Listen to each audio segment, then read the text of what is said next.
Tin, sasabihin mo ba o? May date kami. O okay na? Bitawan mo na ko, tugon ko. Inigkas ko ang aking braso upang bitawan niya. Lumuwag naman ang pagkakahawak nito kaya mabilis akong lumayo. Hindi kita pinapayagang makipagdate kahit kanino. Pinalagpas ko lang ang blind date mo kahapon dahil late ko na nalaman. Kung hindi pa itinawag ni Kuya sa akin. Akaya ka pala nandun kahapon. Kunyari ka pang may ka-meeting. Stalker ka, tala ko sa kanya. Anong stalker? Boyfriend mo ko. Boyfriend mo mukha mo, sabi ko at tinalikuran siya.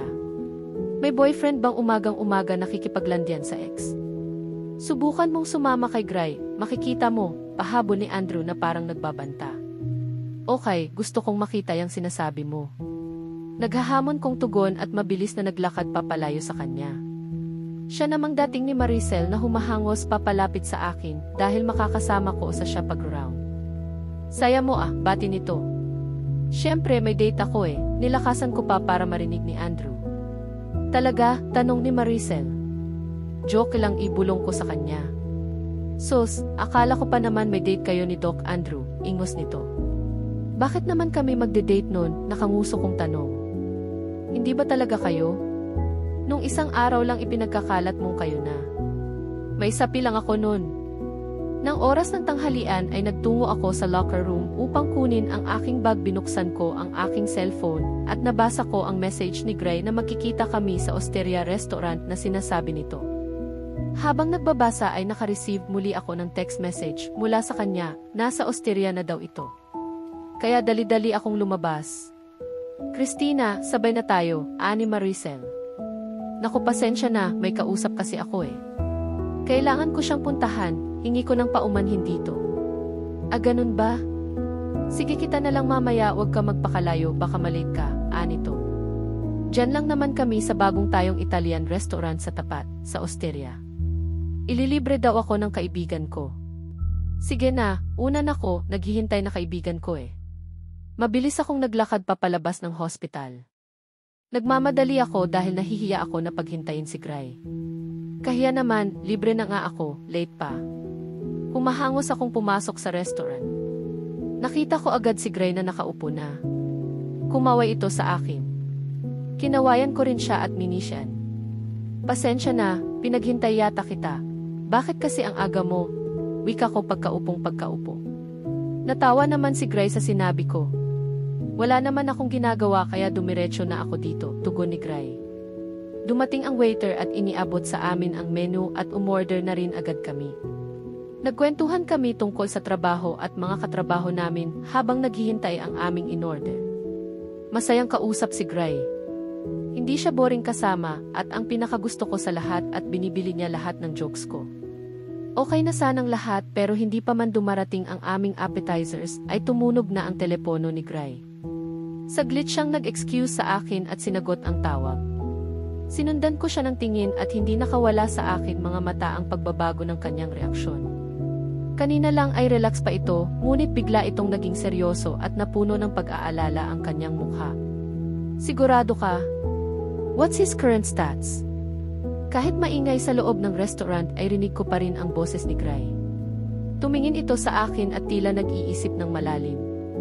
Ilang saglit pa ay huminga ito ng malalim at bumalik sa pwesto namin habang hawak pa rin ang kanyang telepono. Pasensya na talaga honey, kailangan ko lang talagang bumalik sa hospital, sabi nito. Hindi mawala-wala ang pagkabahala sa kanyang mukha. Yung pasyente ko kasing si Mr. Lopez, kalalabas lang niya ng AC, biglang nagkaroon ng complication. Napansin nilang parang may fluid overload and shortness of breath. Di ko basta pwedeng ipagsawalang bahala yun. Naunawaan ko naman agad ang sitwasyon. Ano ka ba? Pareho lang tayong nagtatrabaho sa hospital. Trabaho natin to, sige na. Puntahan mo na siya. Baka kung mapaano pa siya. Thanks for understanding. Pasensya na talaga. Babalitaan na lang kita mamaya kapag okay na. Bago ito umalis ay tinawag nito ang waiter ay binayaran niya agad ang mga in-order namin at saka tuluyang umalis. Habang naglalakad siyang palabas ng restaurant ay nakahinga ako ng maluwag. Kala ko talaga ay ako na ang magbabayad ng in-order namin. Buti na lang at binayaran niya. Ilang minuto pa lamang mula nang umalis si Gray, pinag-iisipian ko kung anong gagawin sa mga in-order nito. Habang nakatingin pa ako sa appetizers na mukhang hindi ko kayang ubusing mag-isa, ay may pumasok sa loob ng restaurant na napakapamilyar na mukha si Andrew. Nagapalingalinga ito at alam kong nakita niya agad ako. Nang makalapit ito sa pwesto ko ay parang nagulat pa ang kanyang mukha nang makita ako. Late reaction lang. Tin, anong ginagawa mo ditong mag-isa? Tanong nito na parang nagtataka. Mas lumapit pa siya sa akin. Ikaw, anong ginagawa mo rito? Ganting tanong ko. Meron sana akong kamiting dito pero na-cancel. May kasama ka ba?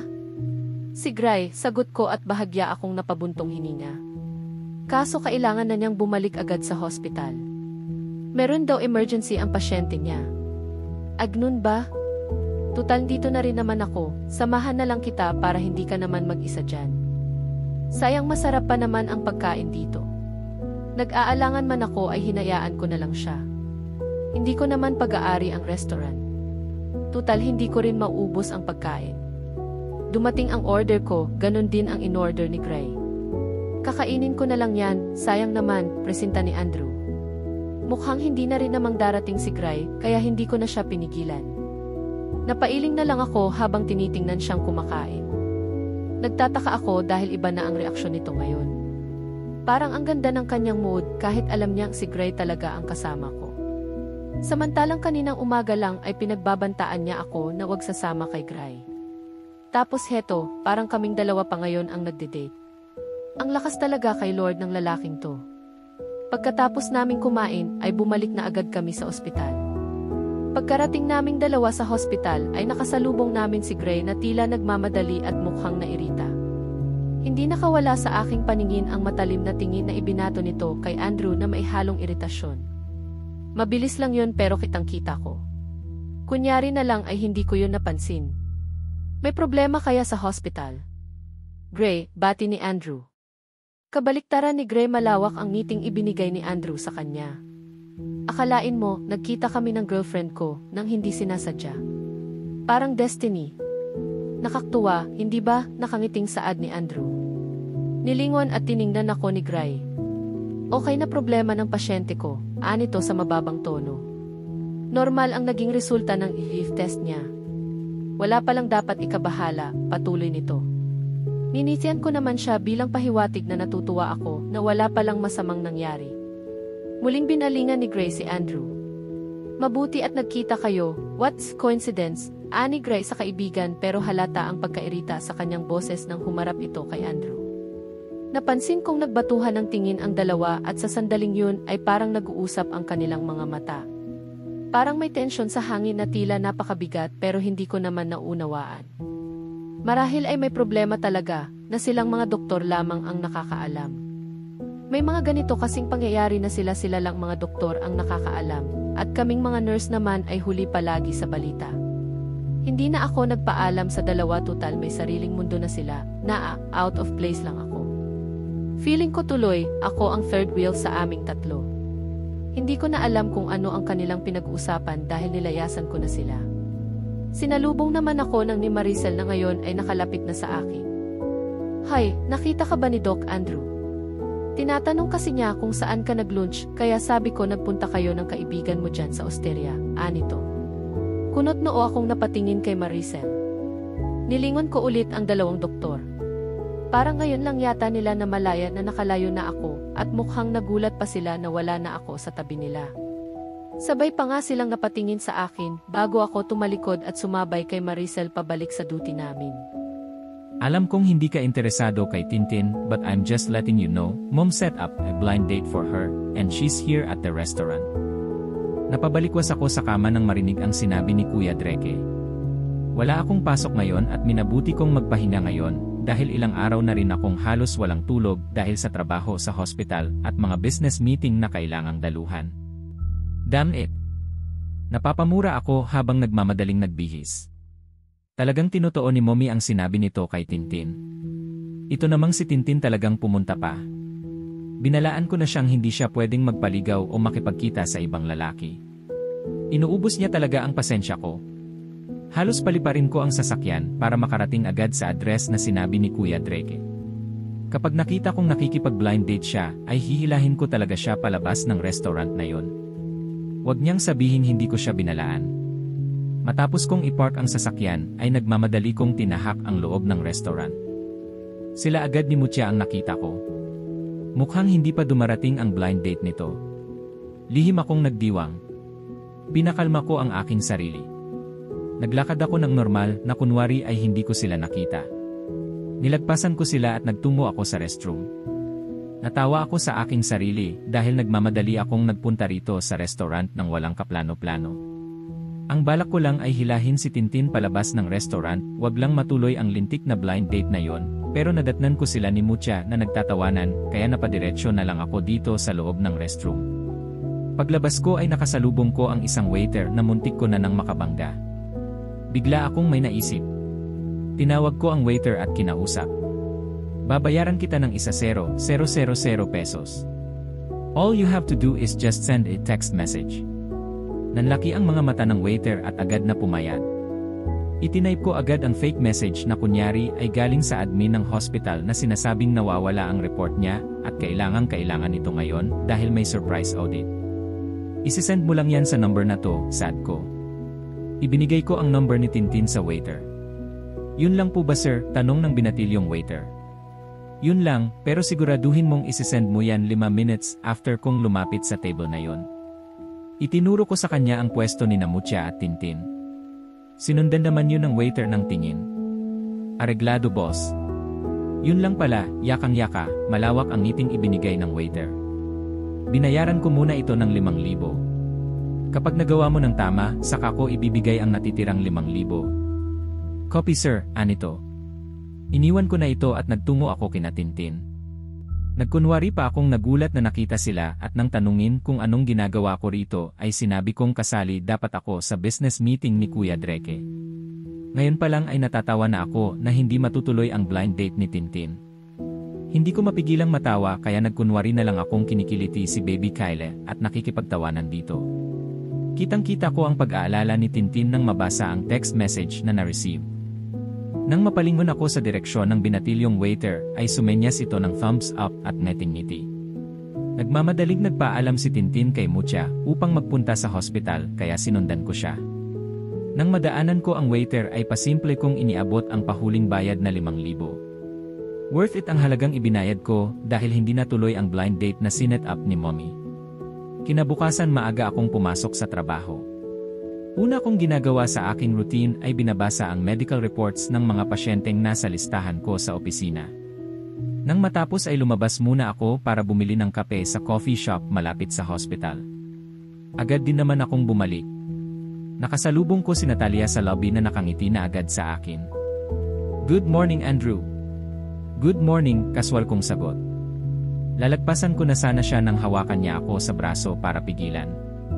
Wait, pigil nito sa akin kaya huminto ako at hinarap siya. Malapit na ang high school reunion natin, pupunta ka ba? Tanong nito sa akin. High school classmate ko si Natalia at dun kami unang nagkakilala.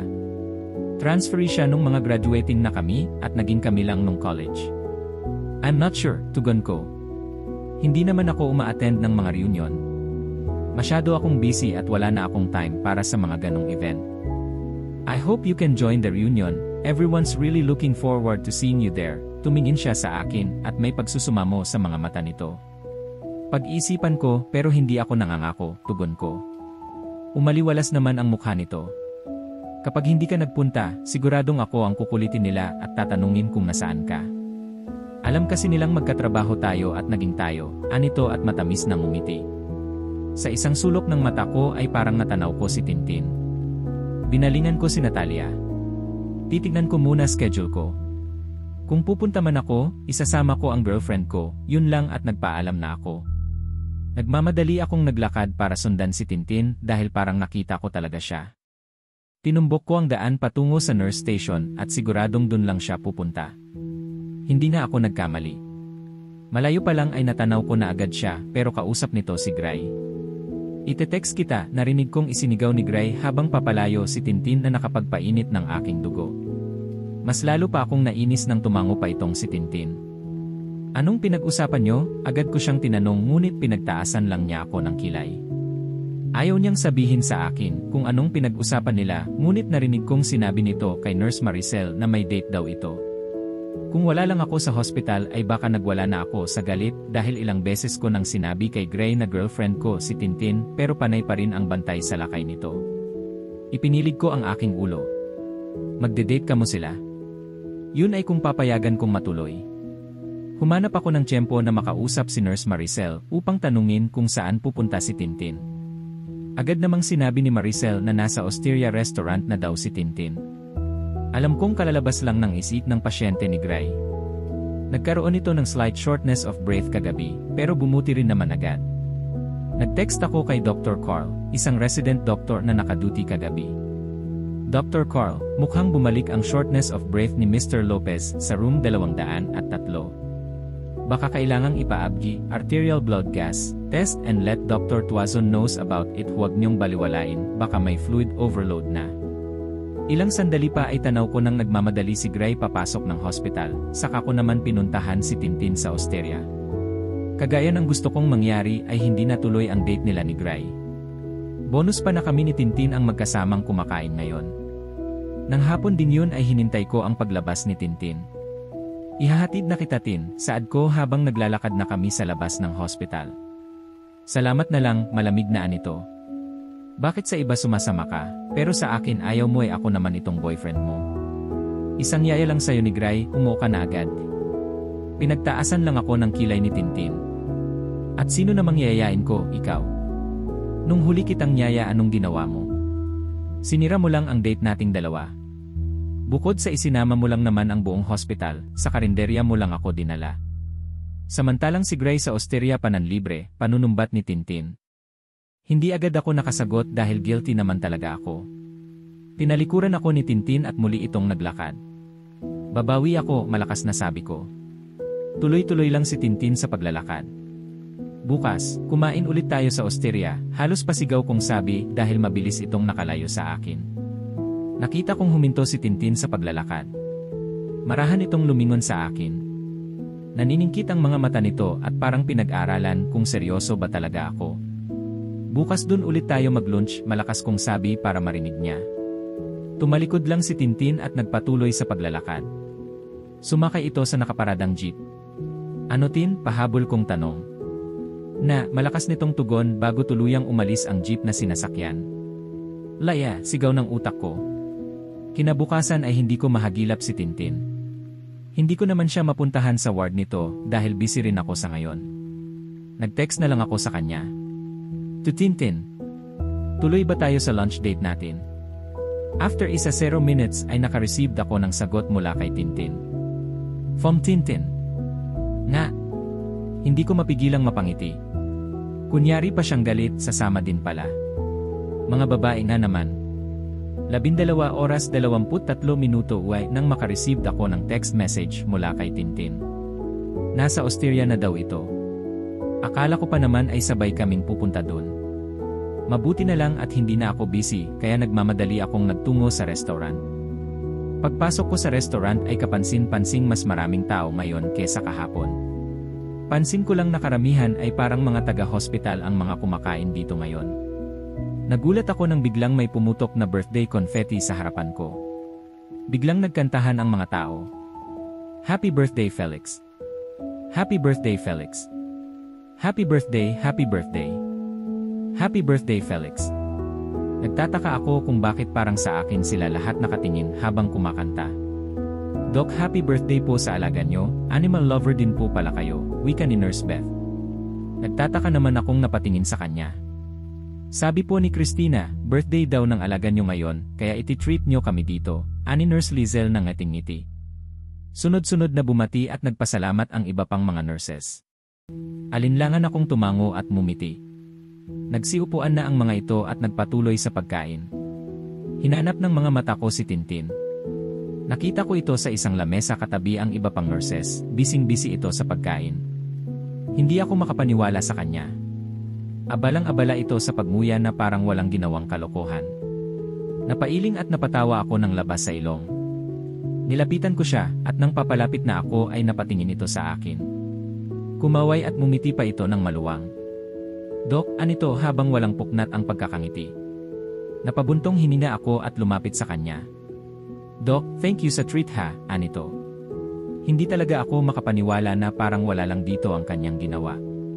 Ikaw ba ang nagpapunta sa kanila dito? Pabulong kong tanong para kaming dalawa lang ang magkarinigan. Tumigil si Tintin sa pagmuya at saka uminom. Nung yayain kitang magdete, hindi ba't isinama mo halos lahat ng mga empleyado ng hospital? Baka naman sabihin mong hindi ako fair, kaya isinama ko rin sila. Pasensya ka na Doc, konti lang ang nakarating nakangiting sabi nito na nagpapacute pa. At sinong Felix naman yung sinasabi nilang alaga ko raw, usisa ko. Malawak ang ngiting ibinigay ni Tintin sa akin. Si Felix, Felix the cat.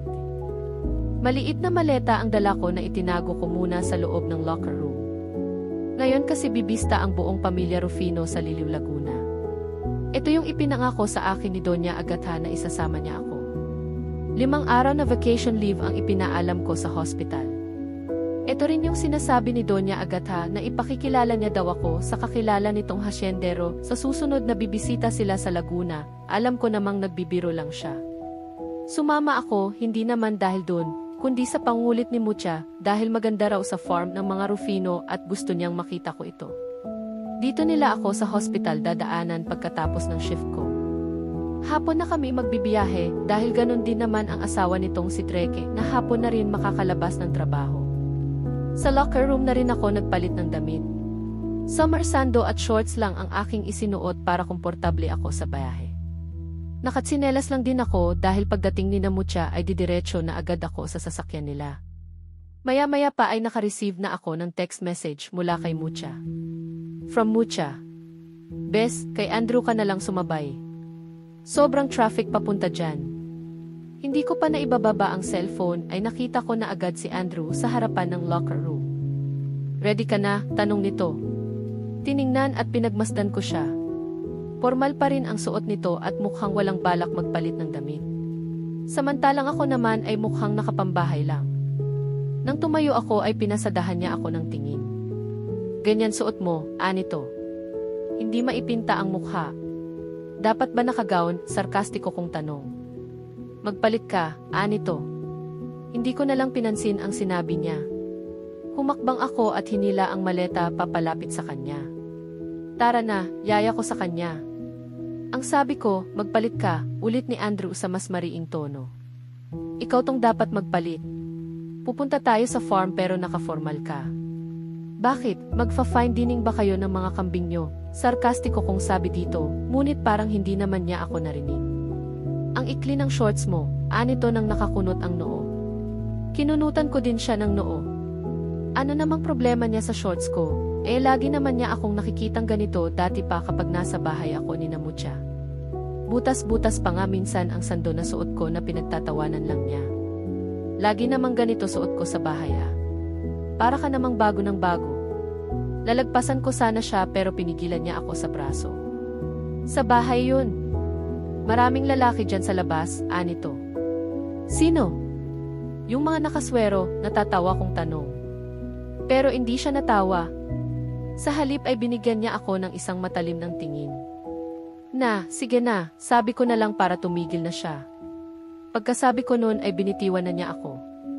Sinamantala ko naman yun at mabilis akong tumakbo papalabas ng locker room. Tinatamad na akong magpalit ng damit at hindi niya ako basta pwedeng utos-utusan kung hindi naman tungkol sa trabaho. Tin, sigaw nito. Hindi ko siya pinansin. Doon ko na lang siya hihintayin sa sasakyan niya sa may parking lot. Tin, bumalik ka rito, galit na sabi nito. Tuloy lang ako sa pagtakbo habang hila-hila ko ang aking maleta. Habang tumatakbo ako sa may hallway ay nadaanan ko pa si Dra. Natalia nakalalabas lang sa silid ng mga pasyente, kasama ang 3 nurses na kakilala ko. Kita ko sa mukha nila ang pagtataka nang makita akong humahangos. Napano ka Christina? Tanong ng isa sa kanila. Huminto ako dahil nakalayo naman na ako kay Andrew. Wala, may humahabol kasi sa akin na kapre. Natatawa kong sabi habang habol ang aking hininga. Tin! Sabay-sabay kaming napalingon nang marinig ang malakas na boses ni Andrew. Nanlaki ang mga mata ko dahil akala ko ay nakalayo na ako sa kanya. Malay ko bang hahabulin niya ako? Hindi nga ito tumatakbo pero mabilis at malalaki naman ang mga hakbang nito. Hindi ko na magawang tumakbo dahil nasa harapan ko si Dra. Natalia. All of a sudden ay parang hindi ko magawang kumilos ng magaspang sa harapan ng sosyal na girlfriend ni Andrew. Mabilis na nakalapit si Andrew sa amin. Tinapunan niya akong matalim na tingin at hinawakan niya agad ng mahigpit ang aking braso at inagaw ang maletang hawak ko. Excuse us, anito sa mga babaeng kaharap bago ako hinila papalayo. Napasunod na lang ako nang maglakad ito dahil ayaw niya akong bitawan kahit paanong gawin kong pagkabig sa aking braso. Binitiwan lang niya ako nang makarating kami sa bukana ng locker room. Magpalit ka na, anito. Ayoko. Wala kasi akong makitang dahilan kung bakit kailangan kong makinig sa kanya. Basta ang alam ko ay walang masama sa suot ko, at kung may mali man, wala siyang karapatan na pakialaman ako. Magpapalit ka ba o gusto mong ako pa ang magbibihis sa'yo? Malakas at mariing sabi nito. Halatang nagtitimpi ng galit. CJ, tirshay mo kung kaya mo. Mataray kong sagot habang tinititigan siya ng mapanghamon. Naningkit ang mga mata nitong tumingin sa akin. Nagulat na lang ako nang bigla niyang hinawakan ang aking baywang at parang hihilahin pa nito pataas ang aking sando. Abat mukhang tototohanin niya nito ang banta niya. Pinigilan ko siya at pilit kong ibinababa ang lailayan ng aking sando na itinataas naman nito. Tumatama pa ang kanyang mga daliri sa aking tadyang kung saan malakas ang aking kiliti. Hindi ko na mapigilang magtatawa kahit nalinis ako sa kanya. Ha ha ha. Aray, wag dyan, nakikiliti ako. Namimilipit ako sa pagtawa habang nagpapangbuno at nag-aagawan kami sa lailayan ng sando ko. AMT. Sabay kaming natigilan nang marinig ang boses ng taong tumikim. Nang lingunin namin ang boses ay noon pa lang namin namalayan na hindi lang pala kami ang tao sa loob ng locker room. Nasa loob ang mga nurses na naghahanda na para sa night shift. Nagkukumpulan sila sa sulok na nasa kabilang side, kaya hindi namin sila napansin.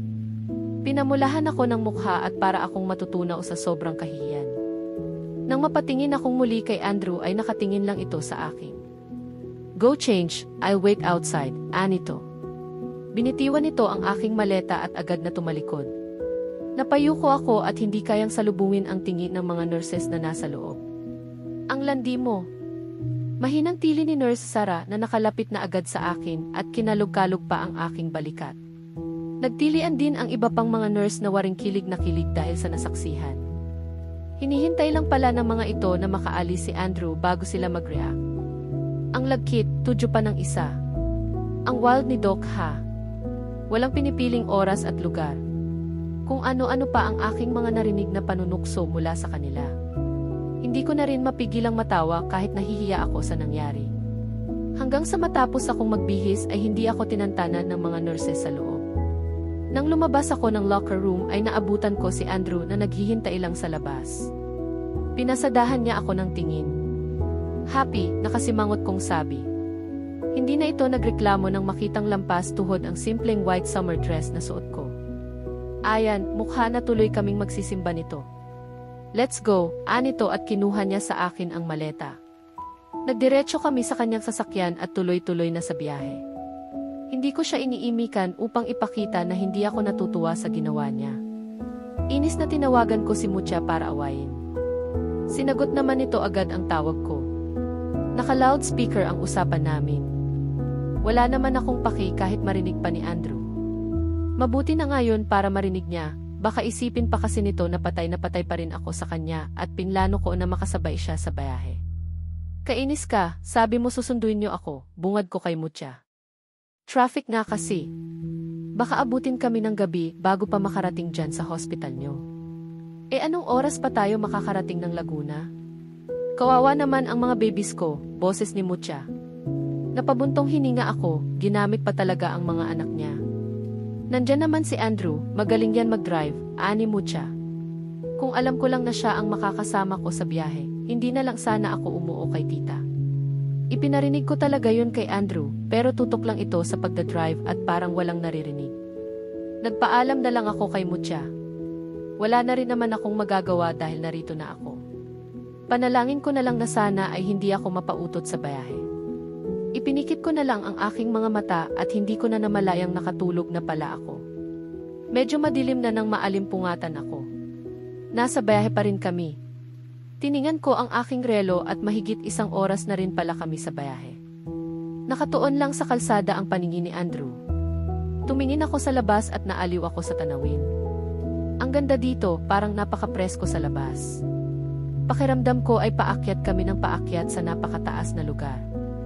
Ganitong-ganito rin nung minsan na isinama ako ni Namutya sa Antipolo para puntahan ang napakagandang bahay bakasyonan ng mga Rufino. Habang tumatagal ay napapansin kong parang walang tigil yata ang pagtaas ng daan na animoy nasa bulubunduking lugar. Inilapit ko pa ang aking mukha sa bintana. Sandali! Parang Antipolo naman ito eh.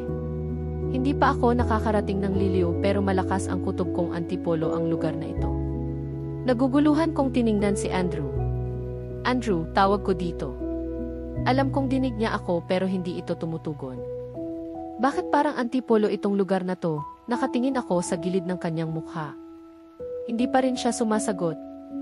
Hoy! Sabi ko, bakit parang Antipolo ito? Malakas kong sabi. Saglit itong sumulyap sa akin at nakita ko ang makahulugan itong pagngiti. Hindi ko alam na mabilis ka palang makatanda ng daan, anito. Anong, nasa Antipolo nga tayo? Gulat kong tanong at napatingin akong muli sa bintana at nagpalingalinga sa labas. Binalingan kong muli si Andrew. Bakit tayo nandito, hindi ba't sa Liliw tayo pupunta? Nagtataka kong tanong. Unti-unting humina ang patakbo ni Andrew ng sasakyan at inihinto niya sa gilid ng kalsada. Tumingin ito sa akin at saka ngumisi.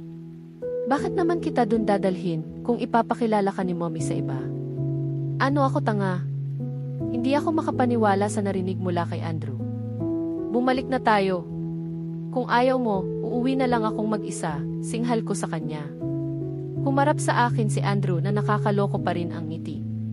Gabi na, wala ka ng masasakyan. No choice ka kundi samahan ako buong gabi, anito. Gumapang ang kilabot sa buong katawan ko nang hagurin ni Andrew ang kabuuan ko. Napakross ang mga braso ko sa tapat ng aking dibdib. Anong binabalak mo? Pagsasamantalahan mo ba ako? Kinakabahan kong tanong. Paanong hindi ako matatakot parang manyakis makatingin itong si Andrew. Nasa halit sagutin ang tanong ko ay nakakaloko pa itong tumawa. Andrew, bababa na talaga ako, pagbabanta ko, ngunit nakatingin lang ito sa akin at tinitigan pa ako sa labi. Kaya tinakpan ko ang aking bibig. Sinubukan kong buksan ang pintuan pero nakalock ito, ganun pa man ay pinipilit ko pa rin itong buksan. Narinig ko na naman ang pagtawa ni Andrew na nakapagpakilabot lalo sa akin. Nilingon ko siya at nakita kong kampante lang itong pinapanood ako habang nakapatong ang braso nito sa manibela. Isusumbong kita kay Tito, sasabihin ko kinidnap mo ko, banta ko dahil alam kong takot ito kay Don Antonio. Sure! Tapos makakarating sa mga magulang mo at pag-uwi natin siguradong Mrs. Rufino ka na kinabukasan. Unahin nga lang nating ang pulot gata ngayong gabi, nakangisi nitong sabi kaya nanlaki ang aking mga mata na nakatingin sa kanya. Hindi ko alam kung nagbibiro o seryoso ba si Andrew sa mga sinasabi nito, pero kinakabahan ako ng sobra. Kahit naman may pagtingin ako kay Andrew, ni hindi ko iniisip na ipag-alukan ang aking katawan sa kama para lang magustuhan niya. Mas gusto ko pa ring humarap sa altar na buo ang aking pikababae. Pero bakit ganito kumilos si Andrew ngayon? Anong nangyayari sa kanya? Sinapian ba siya ng masamang espiritu? Ngingiti-ngiting ibinaling muli ni Andrew ang atensyon sa manibela. Ini-start nito ang sasakyan pero hindi yun gumana.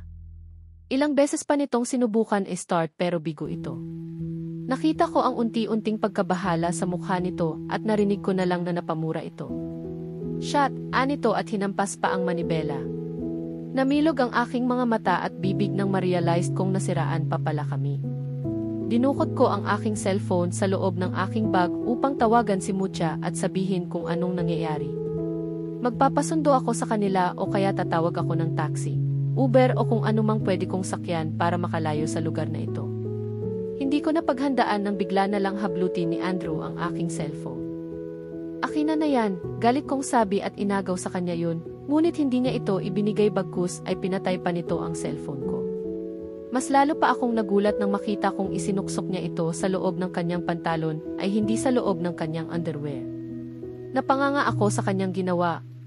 Siraulo ka ba? Singhal ko sa kanya. Tumingin at mumiti lang ito sa akin ng nakakaloko. Bumuka ang mga braso nito at ipinatong ang kaliwang siko sa manibela, samantalang ang kanan siko nito ay ipinatong sa sadalan ng kanyang inuupuan.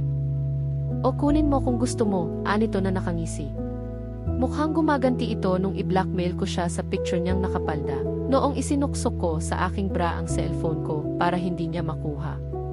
Nababaliw ka na Andrew, hindi ka naman ganyan ah. Bakit para kang may sapi dyan? Crush na crush ko si Andrew dahil Mr. Nice Guy siya sa paningin ko. Malaanghel ito sa kabaitan kaya lahat ng tao ay gusto at kasundo siya, pero bakit ibang-iba ang Andrew na kaharap ko ngayon? Napawi ang ngiti ni Andrew at tinitigan ako. Mukhang hindi ka yata masyadong na-orient ni Mucha, kaya hindi mo pa talaga ako kilala. Hindi niya yata nasabi sa'yo kung sino talaga ako. Pagkatapos nitong magsalita ay umisi na naman ito. Pag ko ay binuksan ang pinto ng sasakyan saka bumaba at naiwan akong nakatanga. Kanina pa nakababa ng sasakyan ang baliw na si Andrew at naririto pa rin ako sa loob. Madilim na sa labas at saktong sa liblib at madilim na lugar pa nasira ang sasakyan nito. Ayokong lumabas dahil baka hilahin pa niya ako sa kakahuyan at pagsamatalahan ang pinagkakaingat-ingatan kong puri. Ay, napasigaw ako nang bumukas ang pintuan sa gilid ko. Binuksan pala ito ni Andrew at yumukod sa harapan ko. Hindi ka bababa dyan? Tanong nito. Lumapit pang lalo ang mukha nito sa akin na parang hahalikan na niya ako. Medyo napausod ako para ilayo ang aking mukha. Dito lang ako. Bahala ka, baka mamaya pasukin ka ng mga lasing na mapadaan dito, anito at tumalikod. Kinabahan naman ako sa sinabi niya, kaya dali-dali akong bumaba at sumunod sa kanya. Nagpalinga-linga ako sa paligid, sobrang dilim na talaga. Ang daming puno at sobrang taas ng mga damo sa paligid. Pwedeng-pwede akong hilahin ni Andrew sa damuhan at pagsamantalahan ng walang kahirap-hirap. Diyos ko day! Never kong na-imagine na sa ganitong lugar mawawala ang virginity ko. Napaigtad ako nang bigla akong hawakan ni Andrew sa pupulsuhan. Wag Andrew! Ayoko dito! Pwede bang kahit sa kotse na lang natin gawin, mas malambot dun, pag susumamo ko sa kanya. Anong pinagsasabi mo dyan? Di ko kayang matulog magdamag sa kotse, siguradong may makikita tayong paupahan dito, anitong naglalakad. Naumid ako dahil para akong napahiya sa sarili dahil sa iniisip ko. Tumigil si Andrew sa paglalakad at humarap sa akin. Bakit? Ano bang iniisip mo na gagawin natin? Pilyo ang ngiti na ibinato nito sa akin. Naglumikot ang aking mga mata at nagpatuloy sa paglalakad upang lagpasan siya. Saan naman tayo makakakita ng paupahan dito bundok ito, pag-iiba ko. Narinig kong natawa si Andrew. Meron siguro dyan. Nagkataon lang na nasiraan tayo sa bakanting lugar, anito. Tumawag ka na lang kaya ng taxi. May cellphone ka naman. Walang signal. Remember Highland dito. Napabuntong hininga na lang ako. Sandali. Tumakbo ako pabalik sa sasakyan. San ka pupunta? Takang tanong ni Andrew. Kukunin ko maleta ko, sagot ko habang tumatakbo. Sumunod si Andrew at kinuha rin ito ang isang maliit na gifting bag. Inagaw ni Andrew ang maleta ko para siya na ang humila nito at ipinatong dito ang kanyang gifting bag. Nagsimula na ulit kaming naglakad-lakad. Hahawakan sana niya ako sa kamay pero umiwas ako. Napailing na diyang ito at tuloy-tuloy lang sa paglalakad. Medyo malayo pa kami sa poste ng ilaw kaya liwanag lang ng buwan ang nagsisilbi namin ilaw. Dahil hindi masyadong maliwanag ay hindi ko napansin ang bato sa aking daraanan. Natisod ako at nadapa sa kalsada. Para akong palaka na sumalampak sa kalsada. Dali-daling lumapit sa akin si Andrew at tinulungan akong tumayo. Hiyang-hiya ako dahil sa nangyari. Nakakasira kasi ng poise. Bakit kasi sa harapan pa ni Andrew ako nadapa? Bakit kasi ayaw mo humawak sa akin? Anito na parang sinisisi pa ako. Ayoko nga, baka mamaya tigasan ka pa. Kung ano pang magawa mo sa akin, tugon ko habang pinapagpagan ang mga tuhod ko. Tumawa naman ng malakas si Andrew. Ibig mong sabihin? Bastos ka, tinakpan ko ang aking tenga. Nakakatawa naman kasi yun kung babae ang kabiruan ko. Ngayon ko lang na-realize na iba pala sa pakiramdam kapag yung lalaking crush mo na ang nakipagbatuhan ng green jokes sa'yo. Malaswa ng pakinggan. Mukhang napansin ni Andrew na hindi ako komportable sa salitang yun. Sex, nananadyang inulit pa nito kaya napatili ko. Huwag mo nang ulitin, sita ko sa kanya. Ikaw tong nagsimula eh. Alam mo Tin, huwag kang magsisimula ng isang bagay kung hindi mo naman kayang tapusin. Papunta ka pa lang, pabalik na ako. E di huwag ka nang bumalik, sagot ko at inirapan ko siya. Napatigil ako sa pagsasalita nang may makita akong liwanag sa di kalayuan. Napatakbo ako dahil parang may natanaw akong bahay. Nakasunod lang si Andrew sa akin. Dahan-dahan ka, baka madapa ka na naman, anito. Tumigil ako sa pagtakbo at baka nga madapa na naman ako. Binilisan ko na lang ang paglalakad hanggang sa makarating kami sa bahay na natanaw ko. Huminto ako at nilingalinga ang bahay. Nilagpasan ako ni Andrew para lumapit sa gate ng bahay at pinindot nito ang doorbell. Nananalangin ako na sana ay pagbuksan kami ng may-ari ng bahay dahil kanina pa ako kamot ng kamot dahil sa kagat ng lamok. Maya-maya pa ay may lumabas na matandang lalaki. Magandang gabi po, magalang nabati ni Andrew. Pasensya na, sarado na ang tindahan namin, wika ng matanda. Sir, nasiraan po kasi kami ng sasakyan. May malapit po ba ditong paupahan, paliwanag ni Andrew. Hindi sumagot ang matanda. Nagpalipat-lipat lang ang tingin nito sa aming dalawa.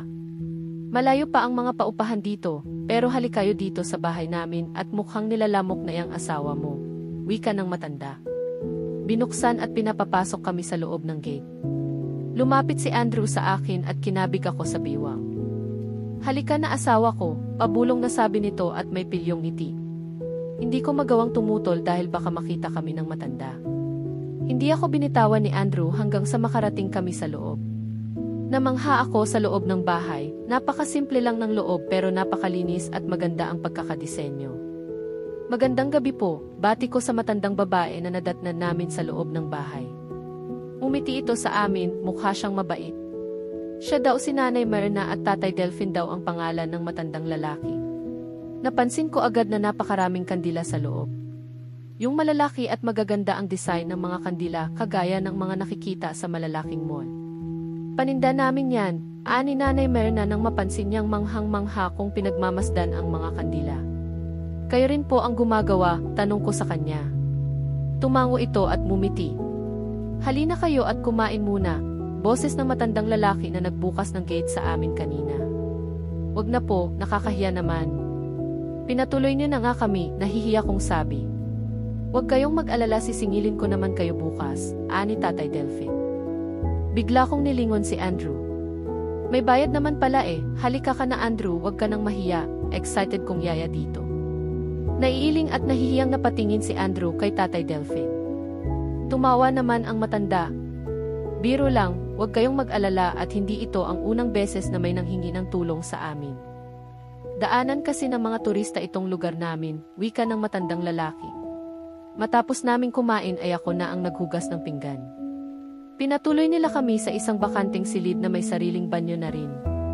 Pagpasok namin sa kwarto ay nakaramdam ako ng pagkailang ng kami lang ni Andrew sa loob. Wala namang ibang furniture dun na pwedeng higaan kundi ang isang kama.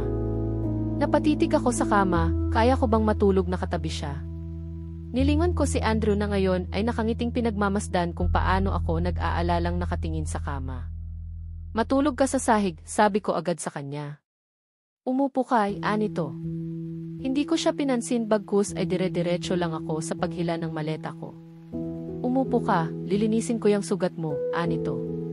Nga pala, may gasgas ang tuhod ko dahil nadapa ako kanina. Hindi naman yun kalakihan pero may mga namuong dugo. Kaya ko na to, nurse ako, tanggi ko. Mas alam ko to, doktor ako, ganting tugon niya sa akin. Hawak na nito ang medical kit na kinuha niya mula sa kanyang gift aid bag. Naupo ako sa kama. Lumuhod siya sa harapan ko at sinimulang linisin at lagyan ng ointment ang gasgas. Sa halip na sakit ang maramdaman ay parang katakot-takot na boltahe ng kuryente ang gumapang sa aking buong katawan dahil sa paghawak niya sa aking tuhod at binti. Ilang minuto pa ay mukhang tapos na si Andrew pero hindi pa rin ito umaalis sa pagkakaluhod. Tapos ka na ba? Inip kong tanong ng mukhang wala pa yata itong balak umalis sa harapan ko. Puting-puti ang bestida mo pero bakit itim na panty ang isinuot mo? Tanong nito sa akin.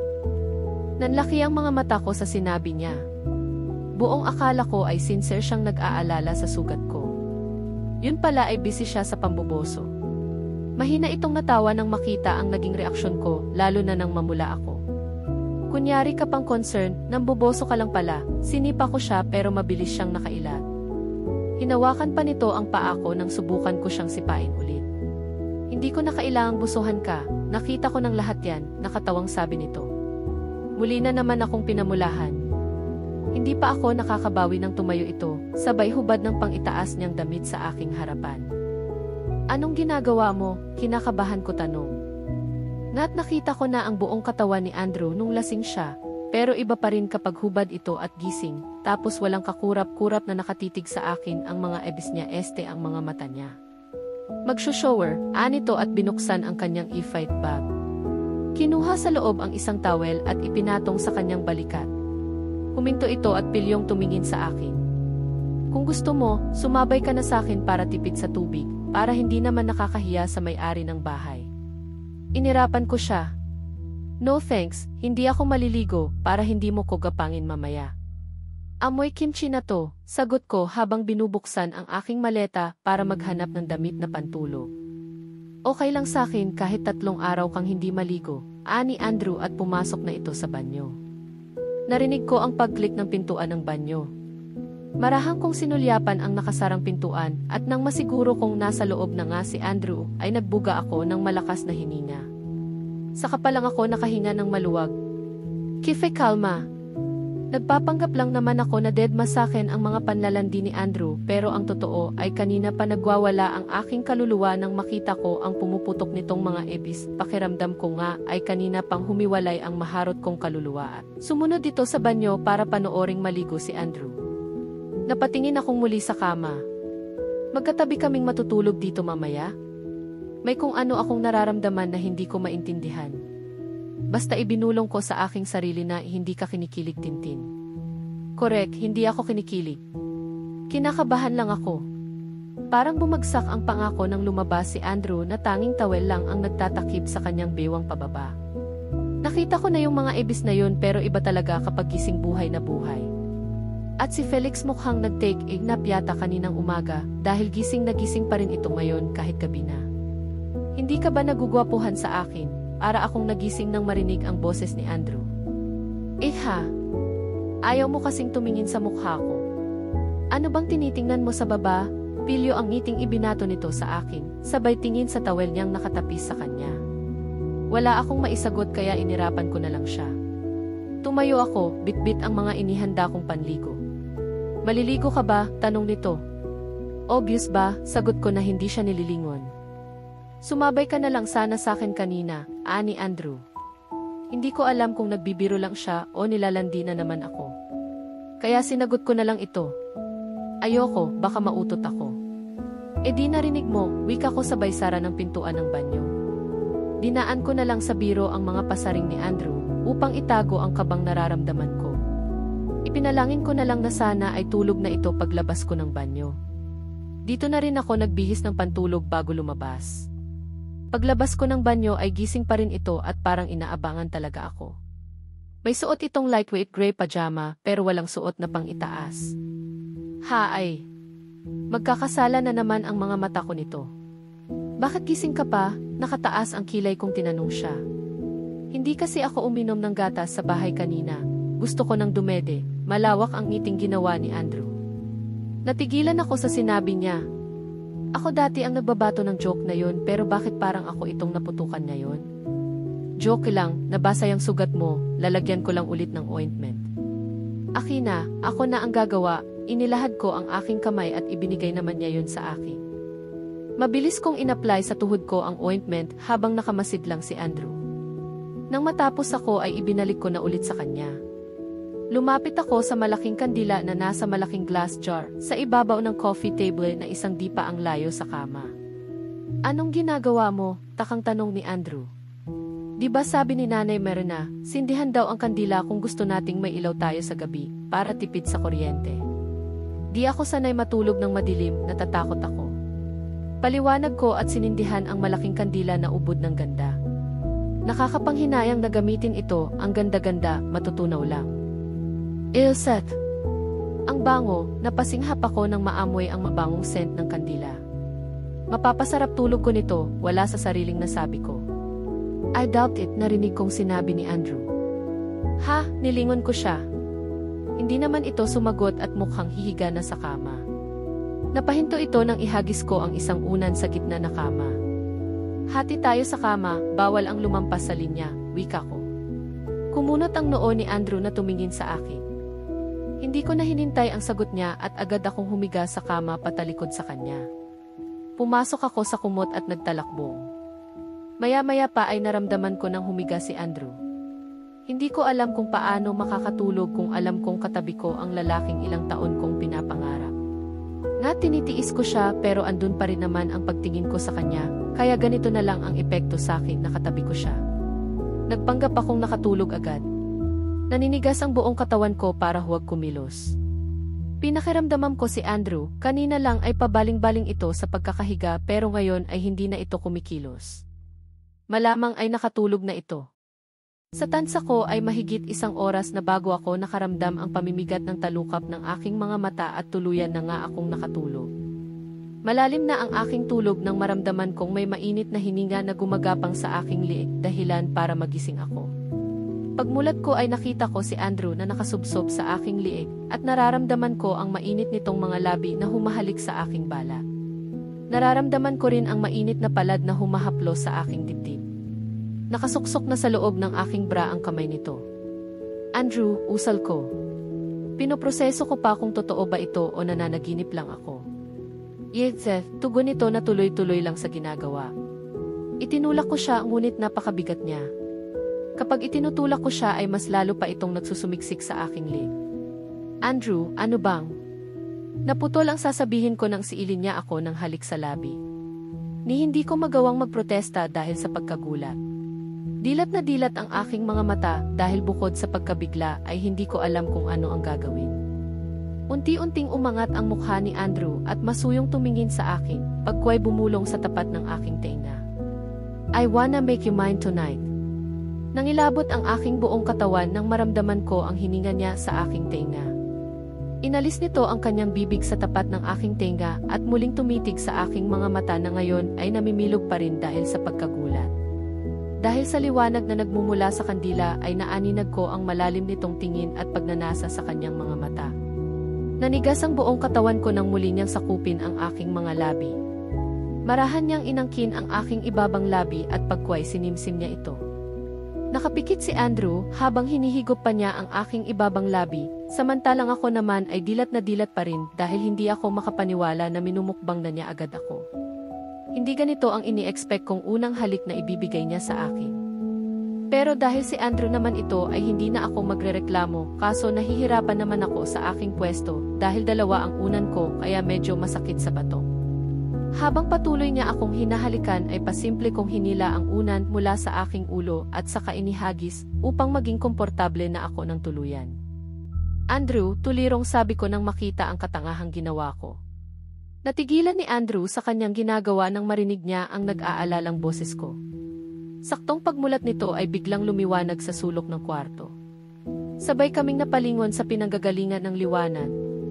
Shot, malakas na nasabi ni Andrew nang makita namin ang unan na inihagis ko ay tumama pala sa kandila at mabilis itong nagliyab. Dali-dali kaming tumayo.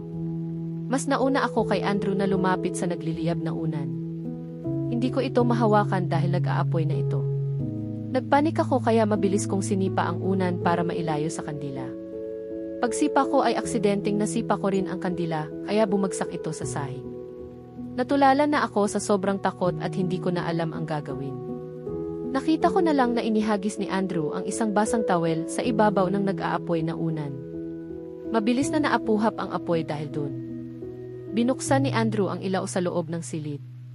Samantalang nakaupo pa rin ako sa sahig. Nakahinga na ako ng maluwag, ganun pa man ay ninenervyos pa rin ako dahil sa takot na naramdaman ko. Sapo ko ang aking dibdib na walang tigil sa pagkabog habang habol ko pa rin ang aking hininga.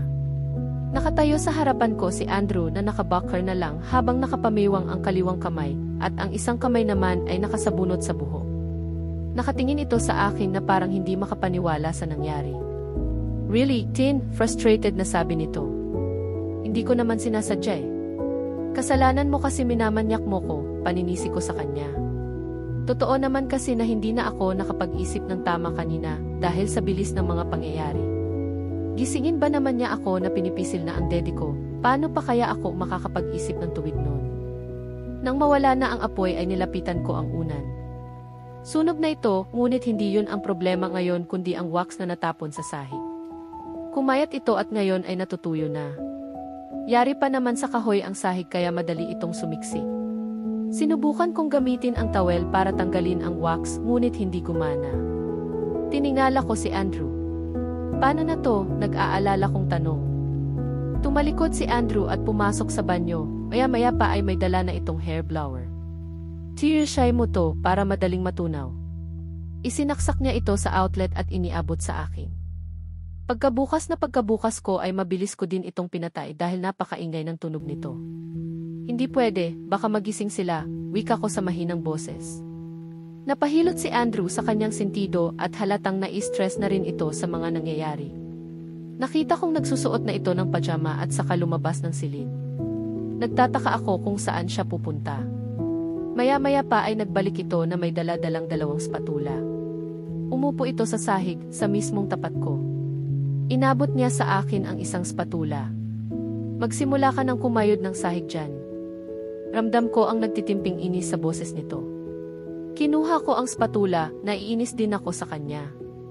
Siya pa itong may ganang magalit may kasalanan din naman siya. Nagsimula na akong iscrape ang wax. Maingat ang pagkayod ko para hindi magasgasan ang sahig. May 1 oras na kaming nagtatanggal ng wax at nangangalahati na rin kami. Napapahikab pa ako dahil sa antok. Kainis, sarap sana ng tulog ko kung hindi lang nangyari ito. Lihim kong sinulyapan si Andrew na seryoso sa pagkayod ng wax. Wala itong kaimik-imik at halatang iritable ang mukha. Siguradong sa akin siya naiinis, kanino pa ba? Bakit parang ikaw pa itong galit? Parang kasalanan ko pa, hindi ko na matiis na hindi pansinin ang ikinikilos niya. Huminto ito sa pagkayod at tumingin sa akin. Kailan ko sinabing sinisisi kita, halata talagang nainis ang boses nito. Muli nitong ibinalik ang atensyon sa pagtanggal ng wax. Tumahik na lang muna ako. Ilang sandali pa ay tinanong ko siyang muli. Bakit parang galit ka? Ako lang naman ang kasama mo ah. Hindi ko naman talaga sinasadya. Nagpanik lang ako kaya ko nasipay ang kandila. Patuloy lang ako sa pagpapaliwanag. Para lang akong tangang salita ng salita dahil hindi siya tumutugon. Obvious namang ibinabaling ni Andrew sa pagkayod ang nararamdaman nito. Ilang minuto ko siyang lihim na pinapanood. Nagsisisi na siguro siya na isinama pa ako. Siya naman kasi itong nagpumilit na isama ako Sabihin mo na kung galit ka kaysa sinisimangutan mo ako. Muli akong nagsalita pagkaraan ng ilang minutong puno ng katahimikan sa pagitan naming dalawa. Hindi mo na kasi dapat ako isinama, mahina at nakanguso kong sabi. Ibinaba ni Andrew ang spatula at matiim na tumingin sa akin. Bigla akong kinabahan sa tingin ito dahil mukhang sesermunan na niya ako. Look, paano hindi ako mabubwisit? Tingnan mo nga kung anong ginagawa natin ngayon. Alas-stress na ng madaling araw but we're still scraping this stupid floor. Sobrang sakit ng puson ko dahil nabitin ako. Madaling araw na pero nagkakayod pa rin ako ng sahig. Ikaw dapat ang kinakayod ko sa mga oras na to kung hindi dahil sa lintik na kandilang yan. Hindi ko napaghandaan ang mga sinabi nito. Bigla tuloy akong nagsisi dahil sa pangulit ko. Hindi na pala dapat ako nagsalita. Tumahimik na lang ako at baka kung anong mali na naman ang aking masabi. Malay ko bang masakit pala sa mga lalaki ang mabitin. Mag-aalasing ko na ng umaga nang matapos kami. Hindi namin kayang tanggalin lahat ng wax dahil sumiksik ang iba sa mga singit-singit ng kahoy. Hanggang dito na lang ang magagawa natin. Babayaran ko na lang sila sa nasira natin, ani Andrew at saka tumayo. Inilahad nito ang kanyang kamay sa akin. Tara na, matulog na tayo, anito. Inabot ko ang kanyang kamay upang mabilis akong makatayo. Hindi na ako nagdalawang isip pa dahil antok na talaga ako at gustong-gusto ko ng matulog. Humiga agad ako sa kama at pumasok sa kumot.